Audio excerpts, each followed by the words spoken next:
Hello there, ladies and gentlemen of YouTube, the internet, and the like, and welcome back to Team Fortress 2.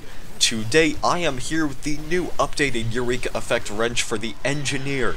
In the latest patch for Team Fortress 2, this is the only weapon in the game that received statistical changes, so that leaves us with plenty of time to cover it.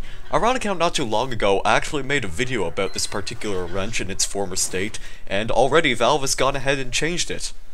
So let's not waste any more time and go over the changes made to this weapon. First of all buildings can now be hauled with this weapon. This was quite a problematic downside with the old Eureka effect, but now this wrench is effective on both offense and defense. You'll no longer have to destroy your sentry and hit it for 2 minutes straight, as the Engineer has finally figured out that hauling is a much more effective strategy as opposed to the former. Second, the upgrade rate as well as the repair rate have both been reduced by 50%. Leveling up your buildings now takes twice as long, so I advise you get an NG buddy to help you set up a nest in a hurry. In total, it will take 17 strikes before your building is actually upgraded. The reduced repair rate is fairly self-explanatory. As you can see in this clip, my sentry is tanking quite a lot of damage from that heavy. But it unfortunately does not last until the end of my metal supply. When you compare this back to back with any other wrench, the Default, the Southern Hospitality, and the Jag, I'd be able to keep my sentry under constant repair in the same situation.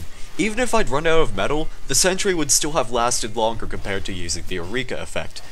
Of course, this sort of example isn't the most ideal, since sentry guns are often picked on by multiple people as opposed to a single heavy using the Brass Beast, but it does show the minor differences when it comes to repairing.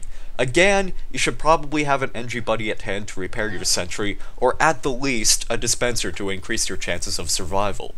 And lastly, we have the new teleportation mechanic. By hitting the reload key, you'll see that there's a little white shape in the top left of the screen.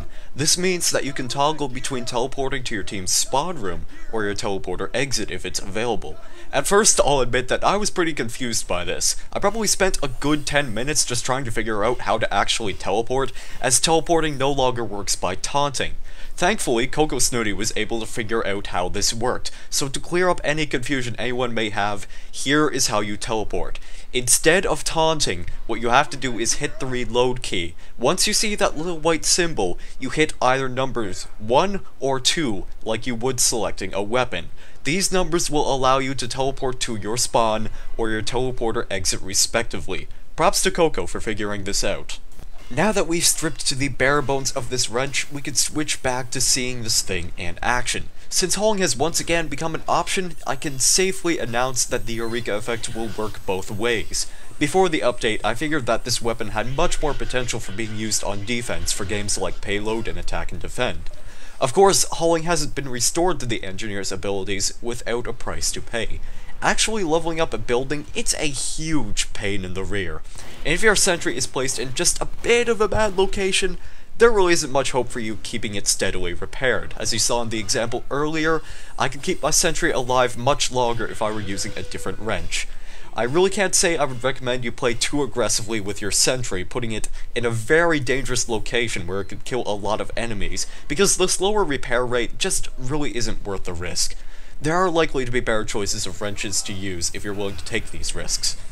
Now, as far as teleportation goes, it becomes more handy in setting up a forward base. An example would be if you placed a teleporter exit at your nest, but you didn't have enough time to build an entrance. Now you have the option to teleport to spawn, throw down your entrance, and immediately teleport to your exit if you detect your sentry being under fire. From that point, you'd be able to safely construct your teleporter at your nest, and you'd even be able to collect a constant supply of metal by teleporting back and forth between your spawn point and your nest.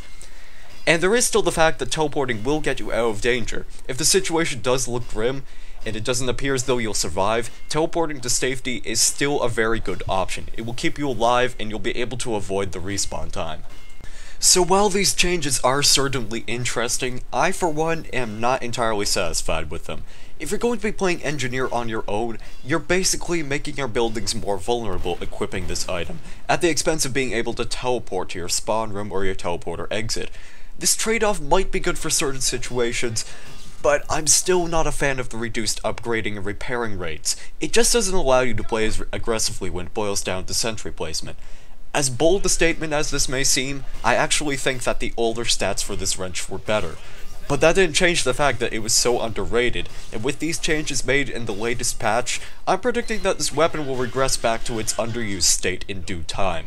Use it at your own risk. And on that note, I'm going to say thank you guys very much for watching, have a great day or evening, and I guess I will see you in the next video.